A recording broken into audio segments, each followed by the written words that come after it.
So sometimes, like when we interact with patients, we somehow need to interact with their spouses as well, and I'm just wondering how much information we need to know about their spouses per se.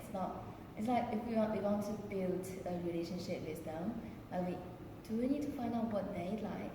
Because for us, we need to find out what the patients like, what their hobbies, and what's their favorite activities.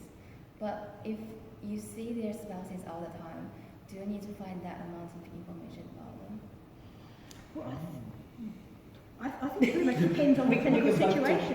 Yes. So if the person was a 30-year-old professional and they'd broken their leg, they were having a skin graft on their leg and they were going to be in hospital for a while because of a skin graft, if that person wasn't doing their exercises or wasn't motivated, then I might want to know something as well as about him, about that person, about their partner, so that I could try and find some way of tying the connection to the two of them, so that it was something that they were motivated by, the partner was motivated by, so that would help them have the internal drive to motivate the person who was stuck in hospital. So that would be a situation that I might want to. But mostly, the 30-year-old, the 40-year-old, it often won't make a difference what the relatives' preferences are. But if there's a situation but there are situations where there are children, and so it can make a difference. It really is about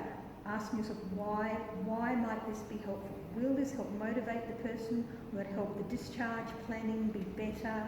Will it help the child care be better? Will it make the return to work be better?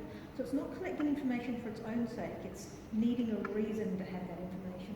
So if they had cancer and they were frail and the person who is in hospital is coming home is going to need physical assistance, I need to know that their partner is frail, because we can't discharge that person home if they need physical assistance and the partner isn't capable of providing it. Or if they're very elderly and the partner has got a cognitive problem, physically capable, they've got a cognitive problem. I'm not necessarily going to be able to just assume that the partner's going to be able to help them. So it's usually, we find out about the partner because there's a reason that's going to help the person who we are actually actively responsible for. You usually find if you will know the social situation when you read the notes before you even go to see the patient. You should anyway. You should have some idea. Some other health professional should have collected something. So the admitting doctor, if it's an inpatient, will have that information will be in the medical record. So you will see SH, social history, married with 2 children, work something, wife this, blah blah blah. It might have lives in a 2-story house, whatever. If it's relevant to the admitting diagnosis, for example. So you'll have an idea of what the social history is like, and then depending on what you're treating the patient for, just like Stephanie said, is you might want more information.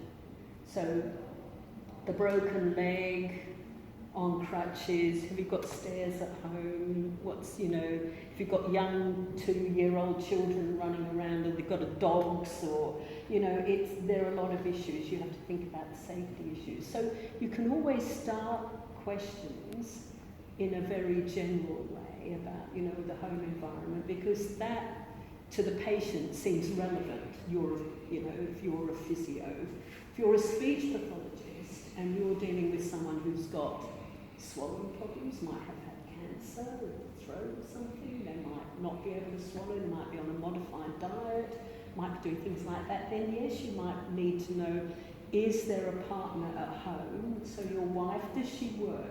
Is she going to be able to prepare your food or whatever it is that you need in that day? The patient may be on feeding with a tube or something else, So they might say, yes, my wife is on. You might actually have to communicate by writing, or he's talking through a tube.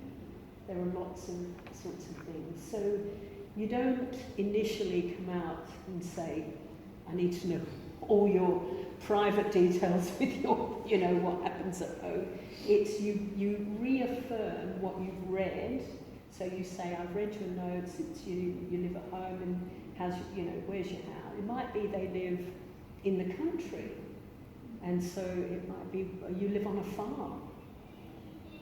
The patient's in Perth having some sort of surgery or something, or having had a stroke, or might not be able to, and might be going to rehab, but you still need information.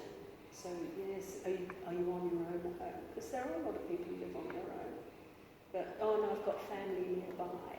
Or they might be on their own with no family. Okay, so you need to figure out things. Who's going to do the shopping? Who does your washing and shopping and stuff at home? And they might say, I do it. They do it themselves. So it's getting a bit of information first, and then, just as we were saying before, it's working out, it's anticipating what information you need. And if you're not sure, like you think, I need to know more about this patient, go and talk to someone else who's maybe might know, like the social worker, and say, have you spoken to Mr. So-and-so about... And she'll say, oh yeah, there's lots of issues at home, don't go and talk to him about... they might be going through marriage counselling, there may be issues at home. So it's always, if you're not sure, and you don't have a very good rapport with your patient, or they're not opening up to you, then go and find out from someone else. Just say, look, I think I need to know more about what's going on at home. Do you know of anything else? Can you give me any more information? Occupational therapist is another person who asks a lot of information about the home environment as well, and will work closely with therapy. So as a team, we're all working. Nurses often will. There's some nurses who specialise, who specialise in lots of different areas. So there'll be one in maybe a stroke liaison nurse who will have already spoken to family, and nurses who deal with cancer, they often specialise in orthopaedics, head injuries, amputees, just like therapists specialise in also emergency as well. And you can always go and talk to the doctor, but they tend not to have all the information, because usually they're dealing with heaps of information about lots of different patients. And they may not even be available at the time you want to talk to them as well. So, but if you always go to talk to someone a little bit more senior, or a bit more experienced, or another health professional who might be getting the same